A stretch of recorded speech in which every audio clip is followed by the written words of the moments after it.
Hello, good morning. 5:20 AM na pala dito ng umaga. At ito guys ay nagmumuni-muni pa ako bago ako bumangon.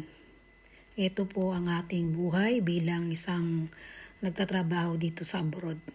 Ayan, nagmumuni-muni, nag-iisip-isip bago bumangon. Ito po ang tanging araw-araw na ginagawa dito. Ayan, dito po guys ay babangon na rin tayo guys at may araw ng pasok ngayon kaya kailangan maaga tayo nagising kahit na inaantok-antok pa tayo ay kailangan dahil ito ang ating trabaho rito. Dahil meron tayong batang ginigising yung ating alaga. Paggagayak natin sila araw-araw kaya tara guys at samahan niyo ako sa umagang ito sa aking mga gawain bilang isang OFW rito sa Saudi Arabia. Tatayo na ako dito guys at tayo ay magtitiklop ng ating hihigaan. Ayan ang ating hinigaan. Nakalapag lang po yung ating kama dyan. Kaya tayo na tayo dyan guys para magayak ng ating sarili. Yun nga guys, nakabangon na tayo. Nagmuni-muni pa tayo sa harap ng salamin. Ayan, nananalamin muna at magliligpit tayo ng ating hinigaan. Ayan guys, ang aking gawain dito araw-araw. Tara guys, ligpit muna tayo guys. Then, bago tayo mag-toothbrush at maghilamos. At eto na guys, nagsisimula na akong iligpit yung aking kumot, yung mga aking hinigaan dito, yung carpet. Ayan guys, bago tayo lumabas ng ating kwarto, ligpitin muna natin guys yung ating hinigaan. At ayan nga lang guys, pinagsama-sama ko na yung unan, saka yung aking kumot, ililigpit ko na siya guys. Dito nga naman guys ay nakabihis na rin ako ng uniform. Magsuklay muna tayo guys ng ating buhok bago tayo magpunta ng bathroom or CR. Ayan, nagsusuklay lang muna ako dyan guys para naman maayos yung ating buhok muna at mahaba na.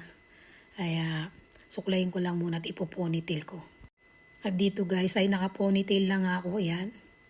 Inayos ko lang yung mga gamit ko dito sa lamesa. Ayan, dito guys ay lalabas na ako. Punta na akong CR ngayon guys.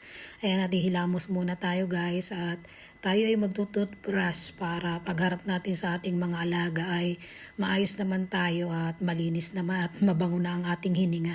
Ayan, sabon lang muna ako guys ng ating muka para matanggal yung mga ating mga dumi-dumi sa muka sa bagong gising natin. Kaya ayan, hilamos lang at magtututbrush tayo para mas presentable tayo sa kanila. Ayan, start tayo. Magtutbrush tayo guys para mas mabango ang ating bibig bago humarap sa kanila. Lalo't mga bata yan. Kailangan din kahit sino guys, kailangan pagkagising natin sa umaga ay personal hygiene muna bago tayo humarap sa kapwa natin o makipag-usap. Ayan, toothbrush muna tayo dyan guys para okay na tayo guys. Then, hilamos tayo guys. Tanggalin na natin sabon sa ating muka. Ayan, hilamos lang ako dyan guys. At ayun na nga, tapos na tayo maghilamos. Kinuha ko naman guys ang ating labahin. Isasalang ko naman siya sa washing machine para bang tayo naglilinis o naggagayak ng pagkain ng mga bata ay nakasalang na ating mga damit na labahin para less sa oras, diba? Multitasking guys ang aking ginagawa dito. Kailangan habang naglalaba, naglilinis ako, ganun guys, para mas madali nating matapos ang ating trabaho. Ganyan kasi guys ang technique natin araw-araw na ginagawa ko dito. Dito naman pala guys ay nagpahabol yung aking alaga ng kanyang smash. Planchahin ko raw at saka yung pang kanyang panloob na damit. Ito guys ay nagligpit muna ako ng mga damit dito ko sa ibabaw ng planchahan. Kaya ayan, planchahin ko muna smash niya. Tapos yan, ibigay ko sa kanya para igagayakan ko naman sila ng pambaon nila sa school. Guys, ito nga pala yung ismas nila, yung nilalagay nila sa ulo pag sila'y nakatop. Ayan, planchahin ko at isprayan ko yan siya guys ng merito.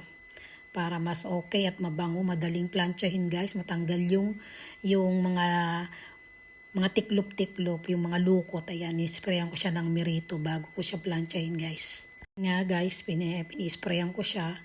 Ayan, para planchahin natin siya guys, para maunat ng husto yung kanyang ismas. Ayan, continue lang po ako guys sa pamamlansya rito.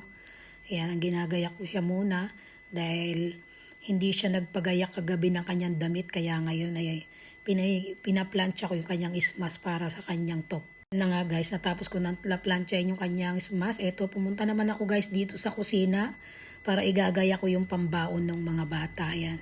Ilagay ko muna yung tray na mga nahugasan ko kagabi at igagaya ko yung mga babaunin nila pang punta sa school. Ang kanilang krusan, ang kanilang tubig, juice. Ayan, ganyan guys, lagi ang ginagawa ko everyday sa umaga sa aking paggising. Ayan nga, binubuksan ko yung krusan para ilagay ko dito sa tray. Igagayak ko lang. Lagay ko sa table nila para pagbangon nila, kukunin na lang nila yan guys at ilalagay nila sa kanilang mga bag. At ayan guys, pumunta ako sa aming refrigerator, kukunin ko yung tubig nila, yung kanilang kanilang juice. Ayan, gagayak ko yan. Ganyan dito lagi guys. Kailangan nakagayak sa kanila lagi yan. Hindi sila marunong yung kukuha ng gamit nila basta ilalapag mo yun doon. Ayan, nakagayak na guys yung mga juice nila, yung tubig. Yan. Ganyan lang guys. Ako rin pala dito guys yung baunan ng tubig ng isang bata.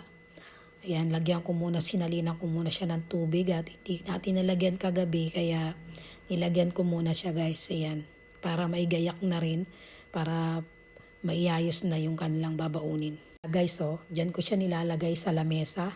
Ito naman guys, ilalagay ko yung baon ng isa, yung bunso. Ako naglalagay niyan sa kanyang bag.